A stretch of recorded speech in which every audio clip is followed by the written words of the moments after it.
বড় বড় করে লেখা, সাবধান বিপজ্জনক ঘর।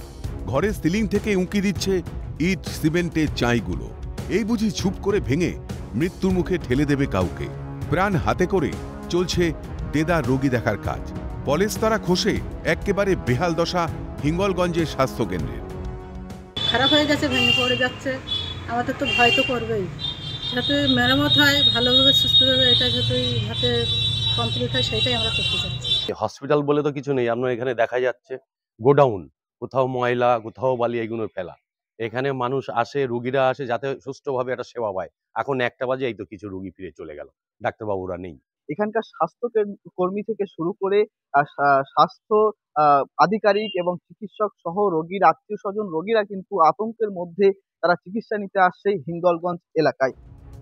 প্রায় 100 বছরের পুরনো এই স্বাস্থ্যকেন্দ্রে একসময় 10টি বেডের ব্যবস্থা ছিল। সুস্থ হতে গ্রামের মানুষজন ভর্তি হতেন এই স্বাস্থ্যকেন্দ্রে। কিন্তু এখন সবটাই অতীত। চিকিৎসার স্বার্থে সপ্তাহে 2 থেকে 3 দিন চিকিৎসকরা রোগী দেখেন। কার্যত প্রাণ হাতে নিয়েই দীর্ঘদিন ধরে এভাবেই চলছে উত্তর 24 পরগনা হিঙ্গলগঞ্জের স্বাস্থ্যকেন্দ্রটি। জানা গিয়েছে, ছাদের চাঙর মাথায় পড়ে আহত হয়েছেন স্বাস্থ্যকর্মী বলাই ঘোষ। তবে কি সবটাই প্রশাসনিক নজরদারির অভাব?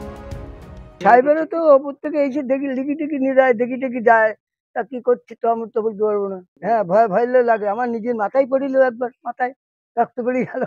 কি কারণে এটা বন্ধ আছে সে কারণটা অজ্ঞাত। আমার মনে হয় কোনো মানে কর্তৃপক্ষের যদি সদিচ্ছা থাকে তাহলে এটা দ্রুত 24 ঘন্টা সার্ভিস আবার চালু করা যায়। ব্লক ও জেলা স্বাস্থ্য আধিকারিক সহ ব্লক উন্নয়ন আধিকারিকের কাছে বিষয়টি জানানো হয়েছে।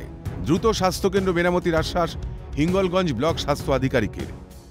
ব্লক স্বাস্থ্য আধিকারিক, ব্লক উন্নয়ন আধিকারিক এবং জেলা মুখ্য স্বাস্থ্য আধিকারিককে বিস্তারিতভাবে জানানো হয়েছে। বিষয়টি দ্রুত সমাধান করবেন ওনারা। এবং বর্তমানে হিঙ্গলগঞ্জ ব্লকের স্বাস্থ্যক্ষেত্রে বিভিন্ন 23টা সাবসেন্টারে আমাদের রিপেয়ার রিনোভেশনের কাজ হচ্ছে এবং তার সাথে স্যান্ডেলেরবিল গ্রামীণ হাসপাতালেও নতুন একটি দোতলা বিল্ডিং তৈরি হচ্ছে। ভেঙে পড়ছে স্বাস্থ্যের পরিকাঠামো। অভিযোগ উঠছে রাজ্যের আনাচ কানাচ থেকে। গ্রামের চিকিৎসা পরিষেবা বলতে ভরসা সেই স্বাস্থ্যকেন্দ্র।